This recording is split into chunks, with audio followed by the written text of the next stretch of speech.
Hello everyone, so welcome to my channel Miss Botanophilic, and in today's video I'll be telling you about the development of the dicot embryo।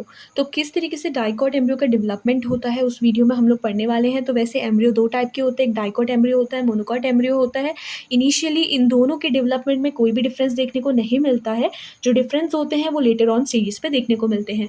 तो आज की video में पहले मैं आपको बताती हूँ एम्ब्रियोजेनेसिस की बेसिक डेफिनेशन, उसके बाद से हम पढ़ेंगे कि किस तरीके से डाइकॉट एम्ब्रियो का डेवलपमेंट होता है, और लास्ट स्टेज में हम लोग डाइकॉट एम्ब्रियो के वेल डेवलप्ड डायग्रामेटिक स्टडी करने वाले हैं। ठीक है, so without wasting time let's get started.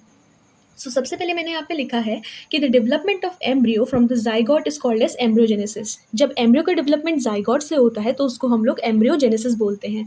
तो सबसे पहला जो डिवीजन होता है, वी नो कि जाइगोट में जो पहला डिवीजन होता है एम्ब्रियो बनने के लिए वो होता है ट्रांसवर्स डिवीजन। और ट्रांसवर्स डिवीजन होने के बाद दो टाइप की सेल बनती है, एक एपिकल सेल होती है और एक बेसल सेल होती है। जो बेसल सेल होती है वो हमेशा माइक्रोपाइल की तरफ लाई करती है, और एपिकल सेल क्या होती है वो अंदर की तरफ लाई करती है टुवर्ड्स इनर साइड। तो आप ये चीज़ हमेशा याद रखो कि पहला डिवीजन हमेशा ट्रांसवर्स होगा। इसके बाद से मैंने कुछ फ्लो चार्ट यहाँ पे बनाया है जिससे आपको इजीली इसकी डेवलपमेंट होता है डाइकॉट का उसका आपको समझ में आ जाएगा क्या प्रोसीजर होता है। बिकॉज थ्योरेटिकल इतना इसका अच्छा नहीं होता है एक्सप्लेनेशन, जितना हम इसको एक फ्लो चार्ट के थ्रू समझ सकते हैं। तो हम इसको आपको फ्लो चार्ट के फॉर्म में समझाते हैं, और उसके बाद से अगर आपको ये हेल्पफुल लगता है तो आप मेरी वीडियो को लाइक शेयर और सब्सक्राइब जरूर करें। ठीक है, सो हम लोग शुरू करते हैं। सबसे पहले मैंने बोला है कि जो जाइगोट होता है, जिसको मैंने आपको ऊपर वाले पॉइंट पे बताया कि जो जाइगोट होता है इसमें पहला डिवीजन ट्रांसवर्स होता है। तो ये ट्रांसवर्स डिवीजन के बाद एक बेसल सेल और एक एपिकल सेल का फॉर्मेशन करता है। ठीक है, बेसल सेल माइक्रोपाइल की तरफ होती है और जो एपिकल सेल होती है वो अंदर की तरफ होती है। बिल्कुल, तो पहले हम लोग बेसल का डेवलपमेंट पढ़ते हैं, फिर आप एपिकल का डेवलपमेंट पढ़ोगे। लेकिन इसको शुरू करने से पहले आप हमेशा याद रखो कि बेसल सेल रूट का फॉर्मेशन करेगी और एपिकल सेल शूट वाली चीज़ों का फॉर्मेशन करेगी। तो पहले बेसल सेल पढ़ते हैं, और इसके लिए फिर मैं डिवीजन का आपको एक ट्रिक बताती हूँ। राइट, तो बेसल के लिए क्या है, आपने यहाँ पे ट्रांसवर्स डिवीजन करवाना है 2 बार। ठीक है, तो आपको टीवी देखना बहुत पसंद है। बेसल मतलब जब आप लोग ग्राउंड पे रहते हो तो आपको टीवी देखना बहुत पसंद है। राइट, तो आप लोग टीवी देखते हो, टेलीविजन देखते हो, कितना बहुत बार देखते हो टीवी, तो टी वी, तो डबल टी वी इस तरीके से याद कर सकते हो। तो बेसल में जब ट्रांसवर्स डिवीजन होता है तो आप सस्पेंसर सेल बनाते हो। सस्पेंसर सेल का काम क्या होता है कि ये जस्ट एक तरीके से हैंग करती है एंडोस्पर्म और एम्ब्रियो को, मतलब एम्ब्रियो को ये एंडोस्पर्म में हैंग करके रखती है। ठीक है, फिर इसमें सस्पेंसर में दोबारा से ट्रांसवर्स डिवीजन होता है, तो ये दो टाइप की सेल बनाती है, एक हॉस्टोरिया बनाती है और एक हाइपोफाइसिस बनाती है। हॉस्टोरिया का डेवलपमेंट बस यहीं तक रहता है। इसका काम ये होता है कि न्यूट्रिशन को एब्जॉर्ब करता है for the development of the embryo. अब हाइपोफाइसिस में फर्दर दो वर्टिकल डिवीजन होता है, जिसके बाद ये अपर टायर और लोअर टायर बनाता है। तो जो अपर टायर होता है वो रूट एपिडर्मिस का फॉर्मेशन करता है और रूट कैप का डेवलपमेंट करेगा, और जो लोअर टायर होता है वो क्या बनाता है, रूट कॉर्टेक्स बनाता है। ठीक है, तो इतना समझ में आया आपको। हमने बताया आपको कि जो बेसल डिवीजन होता है उसमें कैसा डिवीजन चलता है कि इसमें ट्रांसवर्स डिवीजन होता है, बेसल सेल से सस्पेंसर सेल बनती है, सस्पेंसर सेल में दोबारा ट्रांसवर्स डिवीजन होता है तो हॉस्टोरिया और हाइपोफाइसिस बनाता है। इस हाइपोफाइसिस में क्या होता है, दो वर्टिकल डिवीजन होते हैं, जिसके बाद से अपर टायर और लोअर टायर का फॉर्मेशन होता है। जो अपर टायर की सेल होती है वो रूट एपिडर्मिस और रूट कैप बनाती है, और जो लोअर टायर की सेल्स होती है वो रूट कॉर्टेक्स का फॉर्मेशन करती है। इसके बाद से हम लोग पढ़ते हैं एपिकल सेल के बारे में। ये जो एपिकल सेल होती है इसमें हम लोग याद करते हैं जब हम कोई भी पॉलिटिकल पार्टी होती है ना, तो वोट मांगती है फॉर द पार्टी, तो यहाँ पे हम लोग पढ़ेंगे VT, vote for the party. Apical cell है, इसमें वर्टिकल डिवीजन होता है तो ये क्वाड्रेंट यानी कि 4 सेल कंडीशन बनाती है।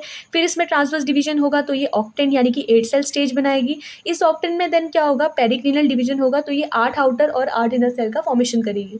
जो 8 आउटर सेल्स होती है उसको हम लोग डर्मेटोजन बोलते हैं, और जो 8 इनर सेल्स होती है ये फिर फर्दर ऑन अपना डिवीजन शो करती है। आप इतना याद रखो कि जो 8 आउटर सेल डर्मेटोजन बनाती है वो शूट का एपिडर्मिस फॉर्म करती है।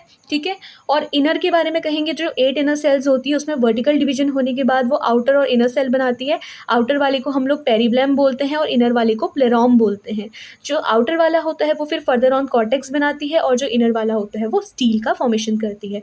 ठीक है, तो ये डिवीजन एक पर्टिकुलर फ्लो चार्ट था जो कि होता है about the development of zygote into the mature embryo. तो एम्ब्रियो के क्या क्या पार्ट होते हैं, वहाँ पे आप रूट कैप देखते हो, स्टील देखते हो, कॉर्टेक्स देखते हो, तो ये सब क्या होता है, एक एम्ब्रियोनिक पार्ट होते हैं। तो यही चीज़ हम पढ़ते हैं कि कैसे एक एम्ब्रियो का फॉर्मेशन होता है फ्रॉम द जाइगोट। तो उसी प्रोसेस को हम लोग एम्ब्रियोजेनेसिस बोलते हैं। And in case of embryogenesis the first division that we show is of the dicot embryonic development. So these are the development of the dicot embryo, the basic flow chart of the dicot embryo. अब dicot के embryo के time पे क्या होता है, कुछ structural changes देखने को मिलता है। तो ये जो एम्ब्रियोनिक चेंजेस होते हैं कुछ इस सीरीज में चलते हैं। पहले ग्लोबोज शेप का एम्ब्रियो बनता है, फिर ग्लोबोज यानी कि ग्लोबुलर शेप के बाद हार्ट शेप एम्ब्रियो का फॉर्मेशन होता है। इस हार्ट शेप एम्ब्रियो के बाद मैच्योर एम्ब्रियो बनता है जो कि हॉर्सशू शेप का होता है, राइट। तो ये चीज़ हमेशा याद रखना कि पहले ग्लोबोज बनता है, फिर हार्ट शेप एम्ब्रियो आता है and then mature dicot embryo आता है। और जो मैच्योर डाइकोट एम्ब्रियो होता है ये बिल्कुल हॉर्सशू शेप का होता है। इसके बाद से अब हम इसका डायग्रामेटिक रिप्रेजेंटेशन पढ़ते हैं। तो ये मैंने इसका एक डायग्रामेटिक रिप्रेजेंटेशन यहाँ पे शो किया है कि किस तरीके से एम्ब्रियो का डेवलपमेंट होता है इन केस ऑफ डाइकॉट। ठीक है, तो हम सबसे पहले हमने बोला ये हमारा जाइगोट था। इस जाइगोट में जब पहला डिवीजन हुआ तो इसने एपिकल सेल और बेसल सेल का फॉर्मेशन करा। बेसल सेल ने सस्पेंसर सेल बनाई और यहाँ पे इसका डिवीजन एकदम रुक चुका है, राइट। इसके बाद से ये हॉस्टोरिया हाइपोफाइसिस बनाता है, वो ऊपर की तरफ चलता है। यहाँ पे नेक्स्ट क्या होता है कि एपिकल सेल अपना फर्दर डिवाइड करती है। ये सस्पेंसर पे क्या होता है, जो बेसल सेल होती है उसकी सस्पेंसर पे आके ग्रोथ रुक जाती है, फिर 2 से 4, 4 से 8, ठीक है, इस तरीके से कंडीशन चलती है। जहाँ पे क्या होता है 8 सेल ग्लोबुलर एम्ब्रियो बनता है एंड देन इसके बाद से we have this as a globular embryo. यहाँ पे जो कंटिन्यूस आप लोग डिवीजन देख रहे हो ना, ये डिवीजन जो होती है एपिकल सेल बनाती है। तो बेसल सेल तो सस्पेंसर बना के, ये पूरी सस्पेंसर है टॉप पे। जो नीचे की डिवीजन है वो कौन दिखा रहा है, वो एपिकल सेल दिखा रही है। तो 2 से 4, 4 से 8, 8 से 16, 16 से 32, तो ऐसे करके डिवीजन चलता रहता है। तो ये 8 सेल ग्लोबुलर एम्ब्रियो बना, उसके बाद से एक वेल डेवलप्ड ग्लोबुलर एम्ब्रियो का फॉर्मेशन होगा। यहाँ पे आप हार्ट शेप एम्ब्रियो देख सकते हो, ठीक है। यहाँ पे मैंने एक नेटी लाइक स्ट्रक्चर क्या बना रहा है, ये सेल वॉल को रिप्रेजेंट कर रहा है। ये कितने भी हो सकते हैं, एट द सेंटर आप ये पॉइंट स्ट्रक्चर जो कि न्यूक्लियस है उसको जरूर रिप्रेजेंट करना एग्जाम में। तो ग्लोबुलर एम्ब्रियो के बाद बनता है हार्ट शेप एम्ब्रियो। इसके बाद से जो एम्ब्रियो होता है वो होता है हॉर्सशू एम्ब्रियो। तो this is the horseshoe embryo. आप देख सकते हो मैंने यहाँ पे स्ट्रक्चर थोड़े आधे आधे बनाया बिकॉज थोड़ा सा मेरे पास टाइम कम था इसको पूरा वेल डेवलप दिखाने के लिए, लेकिन मैं आपके ऊपर एक डायग्राम लगा दूंगी तो आप उससे देख लेना कि कैसे इसका वेल डेवलप डायग्राम बनता है। ये सस्पेंसर हो गया, ये नीचे पूरा डेवलपमेंट किसने किया, एपिकल सेल का डेवलपमेंट है, जहाँ पे आप देख सकते हो हॉर्सशू लाइक स्ट्रक्चर है। ये बाहर की तरफ एपिडर्मिस की लेयर हो गई और ये सेंट्रल की तरफ रेडिकल देख सकते हो जो कि फर्दर ऑन जाके रूट का फॉर्मेशन करती है। And then this is the mature well developed embryo of the dicots, जो कि कैसा है, वेल डेवलप है। आप यहाँ पे देख सकते हो कैसा है, इसमें ये हाइपोकोटियल है। ये पूरा स्ट्रक्चर क्या है, ये एम्ब्रियोनल एक्सिस को रिप्रेजेंट करता है। प्लूम्यूल, ये एम्ब्रियोनल एक्सिस के ऊपर का रीजन क्या है, एपिकोटियल है। एम्ब्रियोनल एक्सिस के नीचे का रीजन क्या है, हाइपोकोटियल है। उसके बाद से क्या हो जाता है, दिस इज द रेडिकल। ये रेडिकल है, रेडिकल के नीचे रूट कैप प्रेजेंट है और ये 2 कोटियल डोन प्रेजेंट है। क्योंकि आपको पता होना चाहिए कि जो एम्ब्रियो होता है डाइकॉट का उसमें कितने कोटियल डोन प्रेजेंट रहते हैं, 2 कोटियल डोन प्रेजेंट रहते हैं। तो ये इसका एक वेल डेवलप मेच्योर एम्ब्रियो का डायग्राम है। इसके बाद से now let's study about the basic characteristics of the dicot embryo. तो ये मैंने कुछ कैरेक्टरिस्टिक्स मेंशन किए हैं डाइकॉट एम्ब्रियो के। सबसे पहले क्या होता है कि a mature dicot embryo consist of the following part. क्या क्या कंसिस्ट होता है, it have 2 cotyledon and an embryonal axis. एक मैच्योर डाइकोट एम्ब्रियो के पास एक एम्ब्रियोनल एक्सिस होती है और 2 कोटियल डोन प्रेजेंट रहते हैं। Portion of the embryonal axis above the level of cotyledon is called as epicotyl. जो पोर्शन ऑफ एम्ब्रियोनल एक्सिस होता है, एम्ब्रियोनल एक्सिस के ऊपर का जो पोर्शन होता है उसको हम लोग एपिकोटियल बोलते हैं। एपिकोटियल टर्मिनेट विद द प्लूम्यूल और द स्टेम टिप। ठीक है, जो एपिकोटियल होता है वो किससे टर्मिनेट होता है, प्लूम्यूल या फिर स्टेम टिप से टर्मिनेट होता है। The cylindrical portion below the level of cotial bone is called as a hypocotial region। जो hypocotial होता है it always terminate at its lower end in the radical or the root tip। the root tip is covered with a cap जिसको हम लोग root cap बोलते हैं। तो ये कुछ फीचर्स है किसके, अबाउट द डाइकॉट एम्ब्रियो। और जो मोनोकॉट एम्ब्रियो होता है वो इससे थोड़ा सा डिफरेंट होता है, जो कि मैं नेक्स्ट वीडियो में कवर करूंगी बिकॉज वीडियो काफ़ी लेंदी हो जाती है। तो आज की वीडियो में हमने क्या क्या पढ़ा, हमने पढ़ा कि कैसे डाइकॉट एम्ब्रियो का डेवलपमेंट होता है, क्या उसका बेसिक प्रोसेसर होता है जो कि मैंने आपको फ्लो चार्ट के फॉर्म में बहुत इजीली एक्सप्लेन किया है।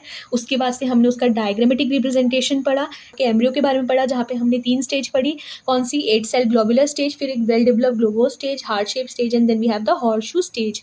ठीक है, और फिर हमने यहाँ पे कुछ कैरेक्टरिस्टिक पढ़े डाइकॉट एम्ब्रियो के। So these are the only notes under the topic the dicotic embryo and its development. So if the video is helpful then please like, share and subscribe. Thank you.